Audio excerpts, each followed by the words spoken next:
And in a choir, of course, we tend to think, oh, we need more tenors and all that. Just need a few getting it right with a bit of brightness in their voices. And actually, you're okay. It does balance. It's like violas in an orchestra. You don't need that many to be able to balance with everyone else. And the acoustical fact, which people don't know very much, is if to get the same amount of intensity of sound as you get from one person, to get it again, to multiply it by 2, you need 10 people. So to double the sound that you actually hear in your ear, that you perceive, you need 10 people. It's all about logarithms and all that. And so that's why we can have, it doesn't sound like half the sound. It sounds like a balancing part, particularly because they're high. And when you're high, it sounds louder, of course. It is louder. And when it's low, you need to put that much more energy into the sound to produce a louder sound. It's all more complex than just adding up numbers. Right, that seems to put off a few people, so we're now down to 15. Good tenors. You're the loyal, excellent ones. So, Alexandra, I'm pleased to see you here. Lovely to sing your words. So I was so pleased to be able to put some bells in just before you mentioned bells, meaning the organ goes like that, and then you have them sing, "Now let the bells," and so I give them a descant. Now let the bells. Ah, now there's my old friend Rosie Usher. Wonderful, lovely to see Rosie. I remember from my Windsor and Eton Choral Society days, used to sing tenor, and so she's tenor with us now. Wonderful to see you. Splendid. Oh, we've gone up to 22 again. So it's just about time to start. Well, it is time to start. And so let us begin, shall we, by listening to the whole thing all the way through, complete with organ just for fun together. And I hope you've seen the great Luke Bond, Mr. Bond, playing the organ with his odd socks, and he's a great character. And as I keep saying, you can hear at any time, you can go and hear the organ in St. George's for nothing. You can just go to an evensong. So why not have an expedition to go to an evensong, for example? Now, let's have a look at these. We've got the full ensemble. Here we go. Let's listen to this full ensemble, pick out the tenor part, and then next time we'll have just the tenor part, or perhaps we'll have part louder. Here we go.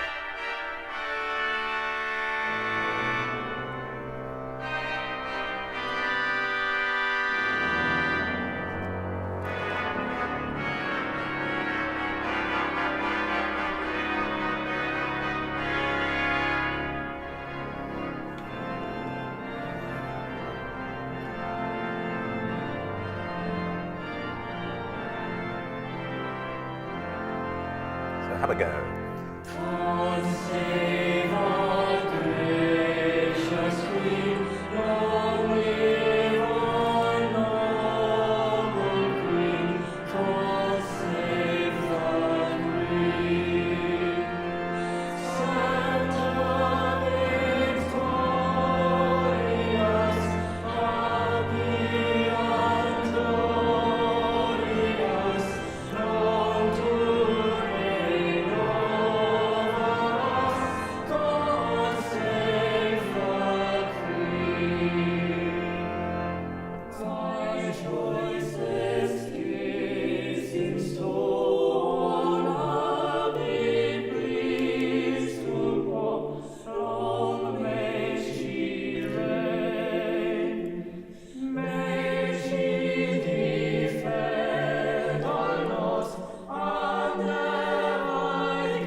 Thank you. Right, let's just have tenors on their own, shall we? There's only one place where you don't breathe, and so you breathe 4 bars rather than 2, and that's thy choicest gifts in store on her be pleased to pour. Apart from that, we take breaths every time. And just before we do, let's just all together, and it's nice feeling that everybody's doing this from all over the world, actually, of course, looking at the chat. So bit of this first of all, up here, right up here, above your head into a V formation, then keeping, and if you're near a flat wall, it helps a lot, and because you push everything, touch everything against the wall and keep it against the wall. Every part of your body that could touch the wall touches the wall, and then down you come like this, and that stretches out your body and enables you to breathe better. Okay, here we go. And so already you should be feeling, ooh, and I'll tell you another thing it does. When you've done this a few times, do it several times. 10 is the magic number, as always, simply because we have 10 fingers, I suppose. Right back, like that, right back. And then when I've done this, and I stand up and walk around, I am upright. It's not that I'm enabled to be upright, that's my natural standing position, is upright. And because I tend to stoop a little bit, it's very, very good for me. In fact, most of us tend to stoop a little bit. So having done that, ma, ma, ma, ma, ma, and this one, ma, ma, ma, ma, ma, and this one, ma, ma, ma, and keep the breath flowing. Let it flow. It's not a question of pushing it, it's a question of feeling it flowing, feeling you're getting somewhere. A lovely exercise to do is the S, and a sort of snake, an angry snake. So let's all do that. Take a breath. Angry snake, get off my territory. Okay, a lovely little bit of warmth in your stomach as you lift out the sounds. Okay, do it once again, and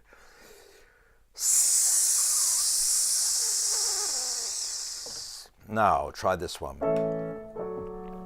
Ma, ma, that one, and go. Ma, ma, ma, ma, ma, and one more. Ma, ma, ma, ma, ma.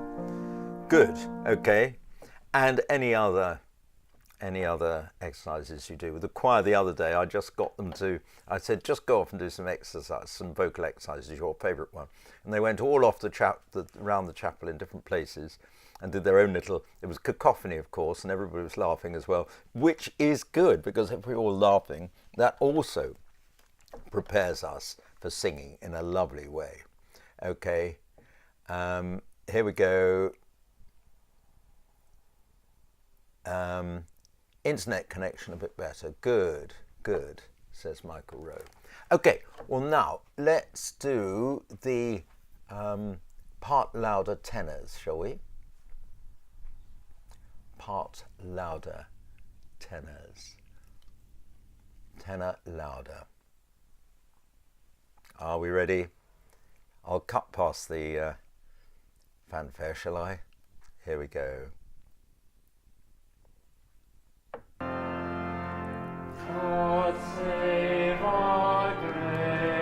So this is just to warm up, singing the tune.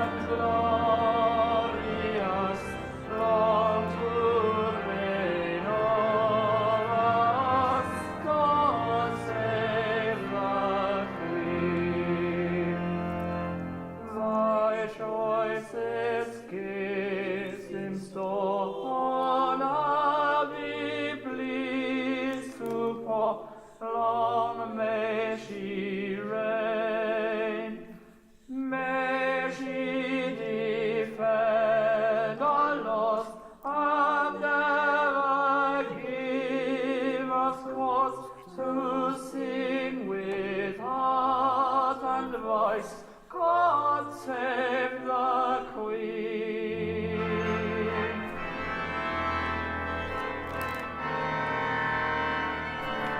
Long she has served us now, faithful to every vow, great she has been. Now let the bells all ring, and every nation sing, to our thanks we bring, God save our Queen.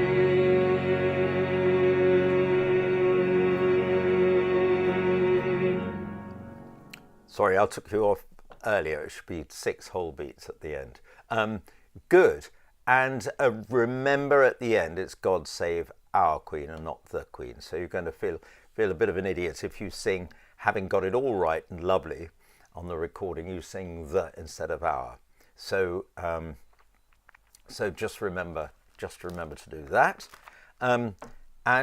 People were, I had some requests to play the version by Arne again. So, and I did it yesterday for the altos. So I'll play it for you as well. And as I remember, it was down in E flat, and I wrote it out for strings, so that at Eton before school concerts at the end of each term, we would play this very gently. So it wasn't a great stirring patriotic thing. It was simply a gentle evocation of those sentiments. So, and here it is. It's down like that. And listen to the difference in the tune. It's fascinating how tunes change. It's rather like how language changes over the centuries. There's so many differences between 200 years ago and now, and we can see differences happening right now. And some of us think, oh, that's not what we're supposed to say, but that's how language evolves. This is how a tune has evolved.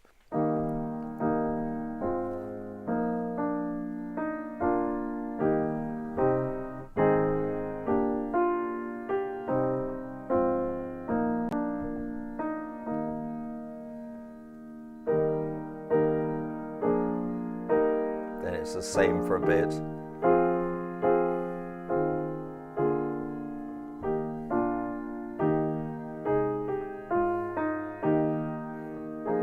And then this delightful, instead of, it was, and that was by Thomas Arne, who we know was at Eton certainly around 1725, so he was a boy at Eton. And then John Bull was the one who is mainly thought of as the one who did it. Now, it's just something, you may be experienced tenors, or you may not be. You may be doing it for the first time, you may be experienced singers, or you may not. If you're not, one of the things we all forget when singing is that it's an emotional thing. I mean, it's obvious, really. We're evoking emotions, and we're celebrating emotions, and we're singing together. And it's one of the great mysteries that we like sad music. Why do we like sad music? It's amazing. Some of the most beautiful things, that lovely Matthew Passion, Ebarmadish,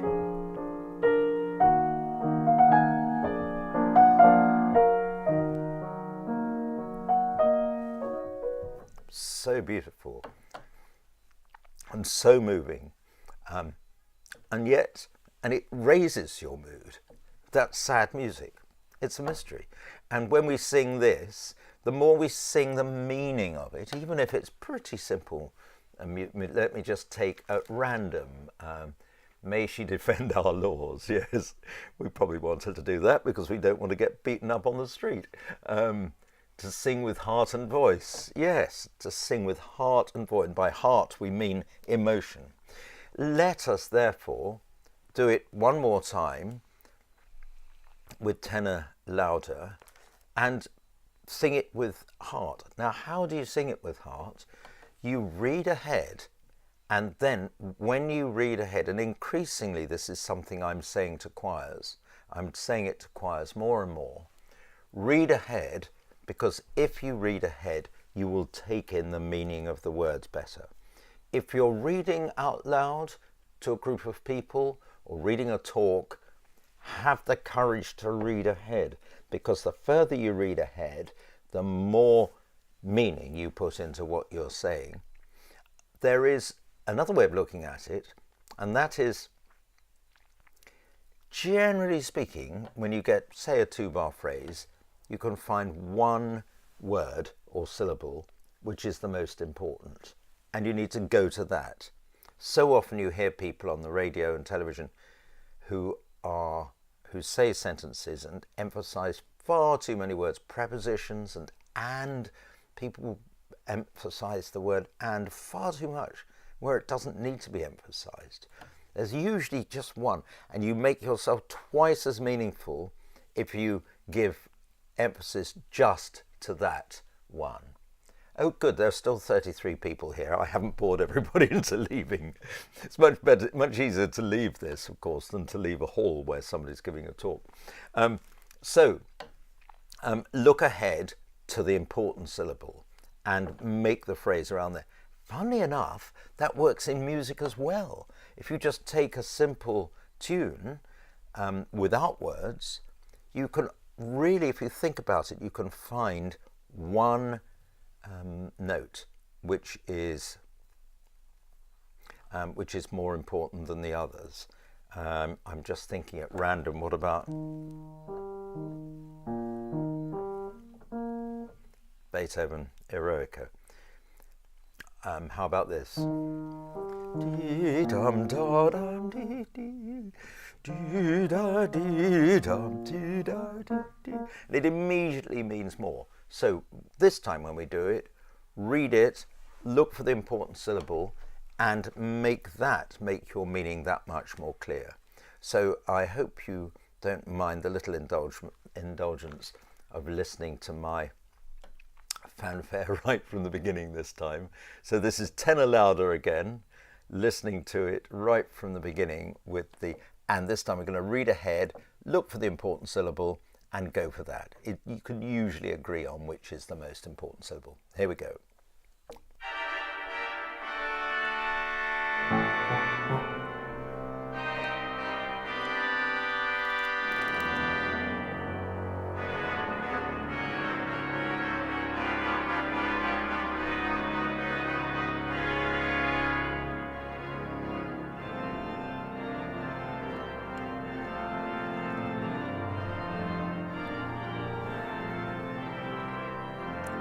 Gracious. God save our gracious Queen. Noble. Long live our noble Queen. God. God save the Queen. Victorious. And the victorious. Glorious. Happy and glorious. Long Reign, probably.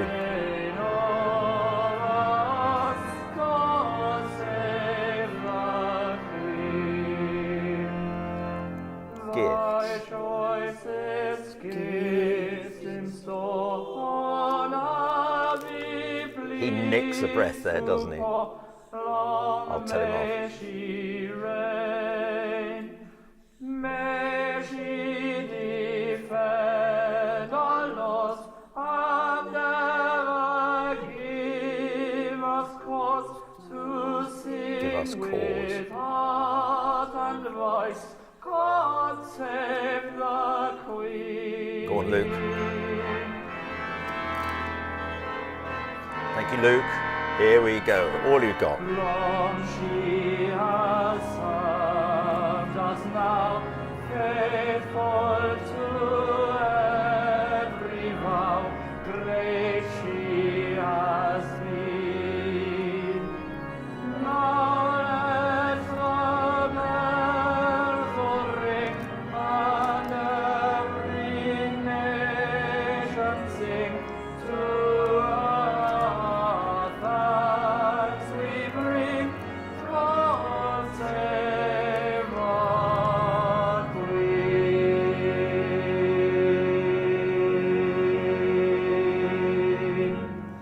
Lovely. So, thy choicest gifts in store, no breath on her be pleased to pour. And our tenor there nicks a very quick little breath, but we don't, okay? So we sing, thy choicest gifts in store on her be pleased to pour, long may she reign.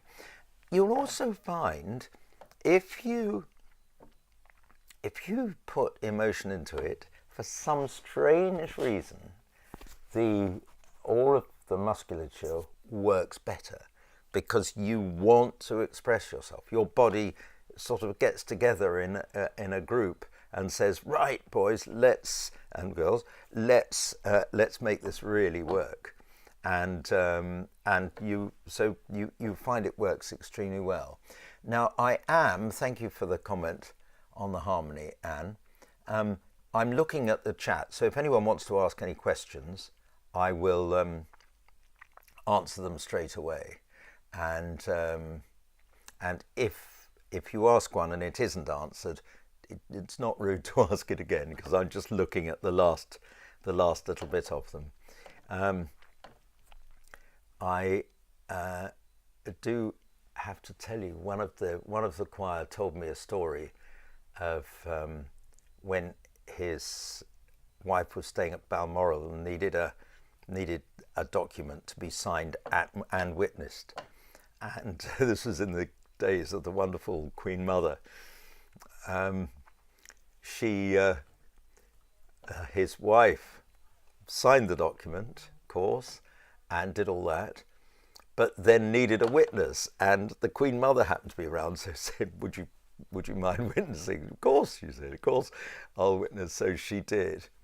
And he just sent me the photograph of the witnessing. It says occupation Queen Mother, which is so sweet. Elizabeth R, occupation Queen Mother.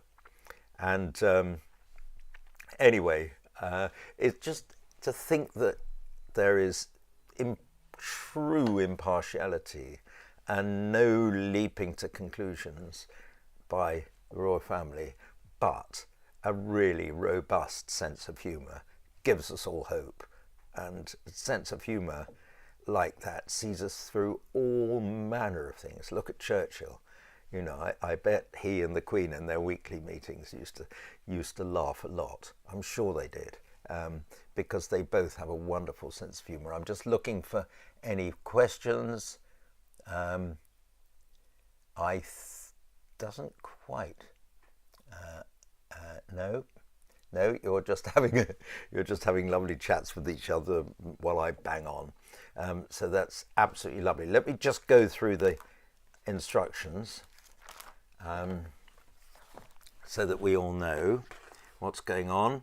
Everything for the recording is in the universal link, which is updated from time to time, including helpful videos, because I'm aware that when people are doing this for the first time, it said, what do I do next? I don't understand. Press what? You know, we need to know. We could do with a few more basses, altos, and probably tenors.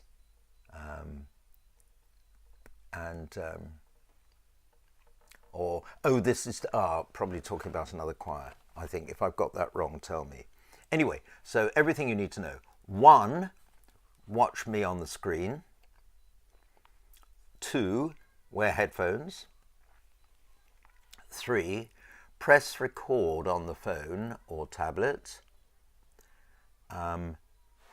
Audio only. 4, sing. 5, submit to Dropbox, and there's a video to explain that to you as well. And and there's still time for others to come along and see. We're up to 1,900 people, which is tremendous. There's still time for more. And this is a perfect time.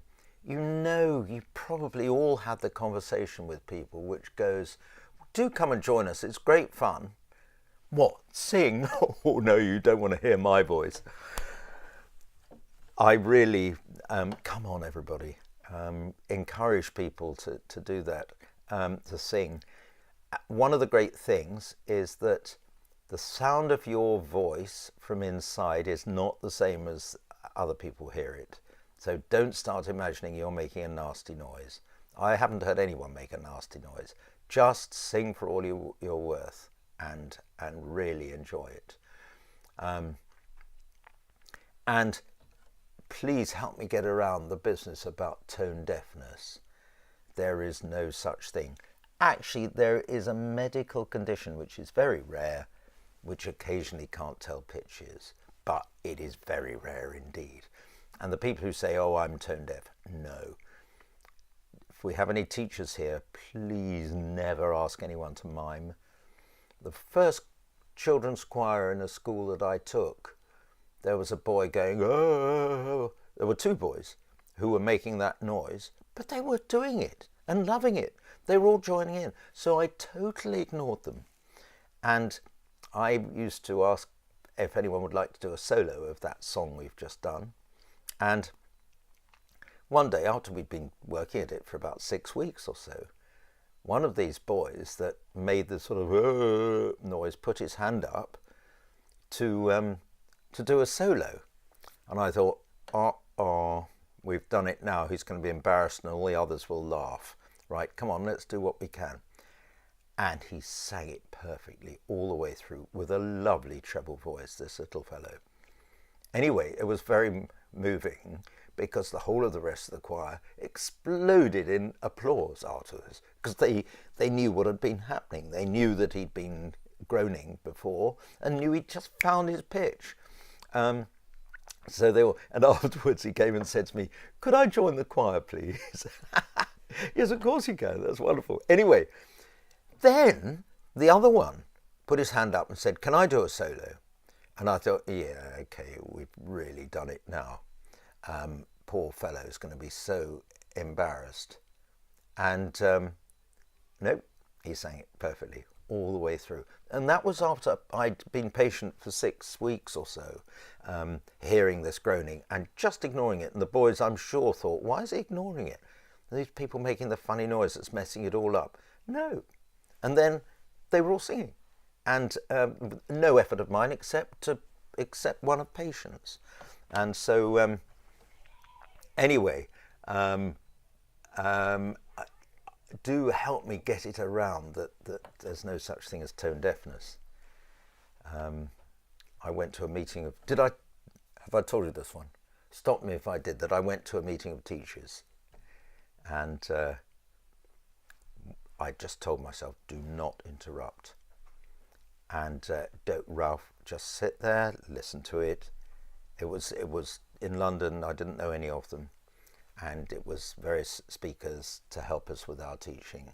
So I just said, no, Ralph, you're not going to say anything. You're just going to learn. Anyway, the first person came on at 9 o'clock and said, I'd like to introduce this thing about developmental learning or something. Now, I'd like to use the analogy of singing and choirs. Now, I'm tone deaf, she said. And I said, no, you're not, from the back. And I thought, oh, no, Ralph, what have you done now? Oh, dear. And I then said, more damage and sadness is caused by that expression, tone deaf, than anything else. And teachers must never use it because I've never encountered tone deafness. If anyone has said they'd like to be able to sing and can't, I've been able to show them. And teachers came up to me all day talking about it and discussing it, and I explained, and it was great. Anyway, one last time, we still haven't lost anybody, so I better tell a really dull story. Here we go. Once the way through, I wonder if we want, let's have tenor louder, shall we? and rather than the whole ensemble. And then when you listen to it yourself. But the point of that story was to say, if you have friends who would like to sing, don't let them say they're tone deaf. The quick thing about it, get them to just say, the thing I do is to say, sing me a note. And they go, and you say, that's what you just sang, that one. Okay, well done. Sing again, sing another note. And I said, well done, that's la. Now can you do one after the other? You know, da, da. And we build up from there. Finding things that they can do. Because so often, a teacher will say, right, sing this note. La! And the little child goes, la, you know, and it goes on like that. It just say, sing something. And I said, yeah, that's it. Good. Make a sound, you know. Here we go, all the way through. Tenor's louder. And then that'll be all for today. Do encourage others to come along. This is the ideal time to get people singing and to sing their heads off. Okay, here we go. Let me just have a glance and see if there's anything else. Oh, thank you, Judith. Annoying problem I have at the moment. Blocked ear should be okay. You should be able to do it. Right, okay. I think, tell us anyway, you say. Good, lovely. Here we go. Tenor louder. Got to listen to this. Sorry. With any luck, it should stir you into greater efforts.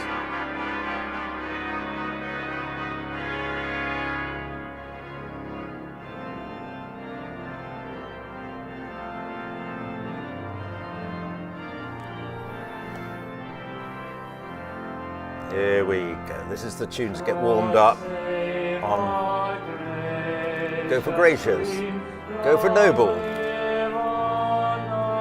It's usually the word at the end in the beginning of the second bar. God save the Queen.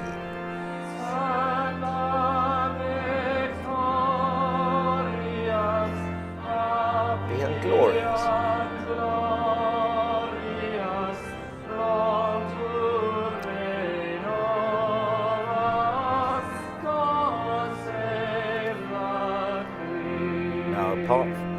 Unlike this fellow, we go over here.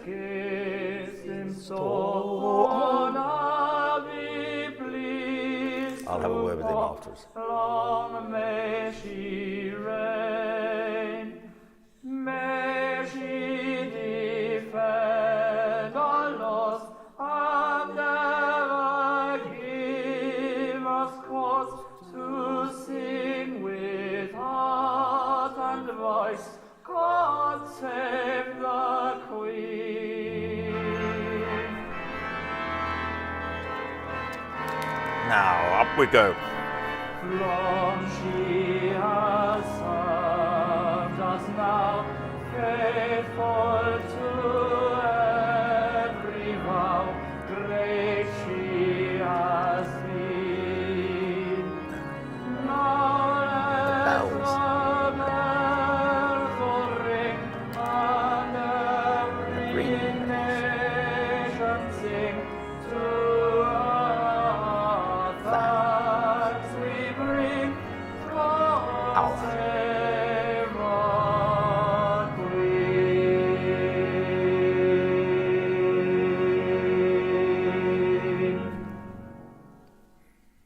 Great stuff, everybody. Just a glance to see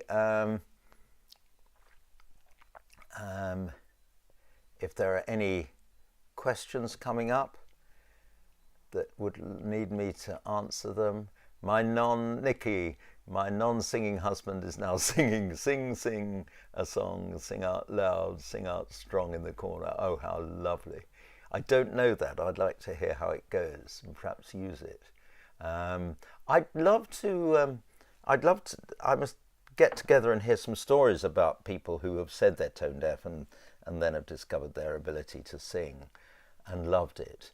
Apart from those two boys I told you about in my first job. In fact, a marvellous headmaster at Eton told me that I gave him the courage to sing because he thought he made a nasty noise, but I reassured everyone in congregational practice that I hadn't yet heard anyone that made a really nasty noise when they sing, so get on with it. So he did, and so that's lovely. Last verse a little louder. Oh, you like the jumper, splendid, so do I. I nicked it from Alistair. I'm very, very, very fond of it. Okay, well, get a few more people to sing. I mean, we've got plenty. We've got 1,900. But just see if there are any... yes, music is wonderful for people with Alzheimer's, and it's one of the things which lasts longest of anything, any faculty, isn't it? When we lose faculties when some unfortunate people lose faculties in old age and with Alzheimer's and dementia.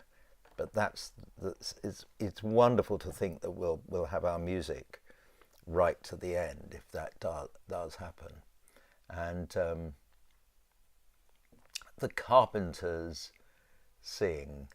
I must listen to that. The Carpenters. The first time I recorded, you wondered about your tone deafness. Just do it, okay?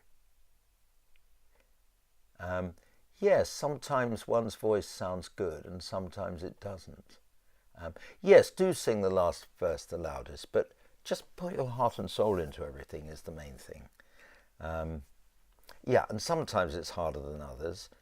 And just identify whether that's because of how you're feeling emotionally, or because you have a cold or cough, or you're feeling a bit tired or something like that.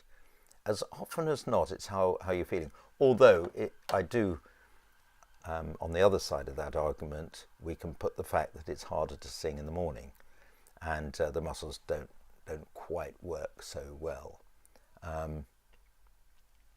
And I'll look that up. Carpenter's song about singing. Yeah, that's lovely. Because I'd love to have a song that is the best for getting people to sing.